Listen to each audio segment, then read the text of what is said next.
3 వారాలు 11 వీడియోలు మిలియన్స్ కొద్దీ వ్యూలు. ఇంకేం, ప్రపంచ యాత్రికుడు అన్వేష్కు 30 లక్షలు వచ్చాయి. అవునా? నిజమా? 3 వారాల్లో అన్ని డబ్బులొచ్చాయా? అదే కదా మీ డౌట్. కానీ ఇది నిజం. ఈ విషయాన్ని ఆయన ఛానల్లో ఆయనే పోస్ట్ చేశారు. ప్రపంచ యాత్రికుడు అనే పేరుతో యూట్యూబ్ ఛానల్ నడుపుతూ ప్రపంచమంతా తిరుగుతున్నారు అన్వేష్. ఆయన ఈ మధ్య బెట్టింగ్ యాప్స్పై పోరాటం మొదలుపెట్టారు. బెట్టింగ్ యాప్స్ వలలో చిక్కుకొని అమాయకులు తీవ్రంగా నష్టపోతున్నారని గగ్గోలు పెడుతున్నారు. వైజాగ్కు చెందిన లోకల్ బాయ్ నానిపై కేసు నమోదైన తర్వాత రంగంలోకి దిగారు అన్వేష్. ఆన్లైన్ బెట్టింగ్ ఎంత ప్రమాదకరమో తన ఛానల్ ద్వారా అవగాహన కల్పించే ప్రయత్నం చేశారు. ఈ క్రమంలోనే 11 వీడియోలు తన ఛానల్లో పోస్ట్ చేశారు. వాటికి మిలియన్ల కొద్దీ వ్యూస్ కూడా వచ్చాయి. దీంతో తన పోరాటానికి 30 లక్షల రూపాయలు వచ్చాయని ఆయన పోస్ట్ చేశారు. ఆ డబ్బులను ఏం చేయాలో చెప్పండని తన సబ్స్క్రైబర్లను అడిగారు. ఆయన పెట్టిన ఈ ఓటింగ్లో 80,000 మందికి పైగా సబ్స్క్రైబర్లు పాల్గొన్నారు. ఆ డబ్బులను బెట్టింగ్ యాప్స్ బారిన పడి మోసపోయిన వారి కుటుంబాలకు ఇవ్వాలని సూచించారు ఆయన అభిమానులు. బెట్టింగ్ యాప్స్పై తెలుగు రాష్ట్రాల్లో పెద్ద చర్చే నడుస్తోంది. సోషల్ మీడియా ఇన్ఫ్లుయెన్సర్లు, సెలబ్రిటీల మాటలు నమ్మి ఎంతో మంది అమాయకులు ఈ వలలో చిక్కుకుపోయారు. బెట్టింగ్ యాప్స్లో డబ్బులు పెట్టి లక్షలు పోగొట్టుకున్నారు. కొందరైతే కుటుంబాలకు దూరమయ్యారు. ఇలాంటి యాప్స్ను నిషేధించాలని, అమాయకులను తప్పుదోవ పట్టిస్తున్న వారిపై కఠిన చర్యలు తీసుకోవాలని ఎప్పటి నుంచో డిమాండ్ వినిపిస్తోంది.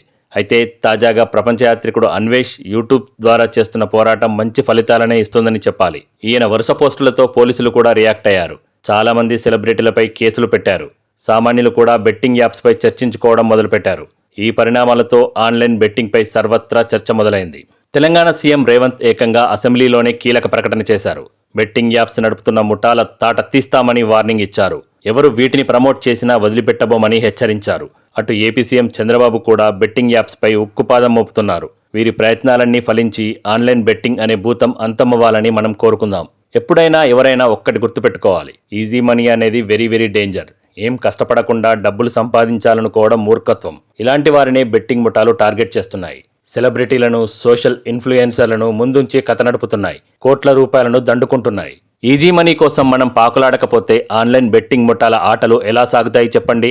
అందుకే మనం జాగ్రత్తగా ఉండాలి. మరీ ముఖ్యంగా ఈ జనరేషన్ యూత్, బీ కేర్ఫుల్. డబ్బుల కోసం కష్టపడండి, కష్టపడి సంపాదించండి. అందులో ఉండే మజానే వేరు. అంతేకాని రాత్రికి రాత్రే కోటీశ్వరుడైపోవాలనే పేరాసకు వెళ్ళకండి. దీంతో మొదటికే మోసం వస్తుంది. ప్రపంచ యాత్రికుడు అన్వేష్నే చూడండి. ప్రపంచమంతా తిరిగి యూట్యూబ్ వీడియోలు చేస్తున్నారు. పేరుతో పాటు డబ్బు సంపాదిస్తున్నారు. ఏదైనా యునిక్గా ఆలోచించండి. నలుగురిలో నారాయణలా కాకుండా ఒకే ఒక్కడు అన్నట్టుగా బతకండి. ఈ ప్రపంచమే మీకు సలాం కొడుతుంది. ఆన్లైన్ బెట్టింగ్ యాప్స్ జోలికి మాత్రం అస్సలు వెళ్ళకండి. ఇక మా కంటెంట్ మీకు నచ్చినట్టయితే ఆర్టాక్స్ని సబ్స్క్రైబ్ చేసుకోండి. మీ ఫ్రెండ్స్కు షేర్ చేయండి. కామెంట్స్ రూపంలో మీ అభిప్రాయాన్ని మాకు తెలియజేయండి.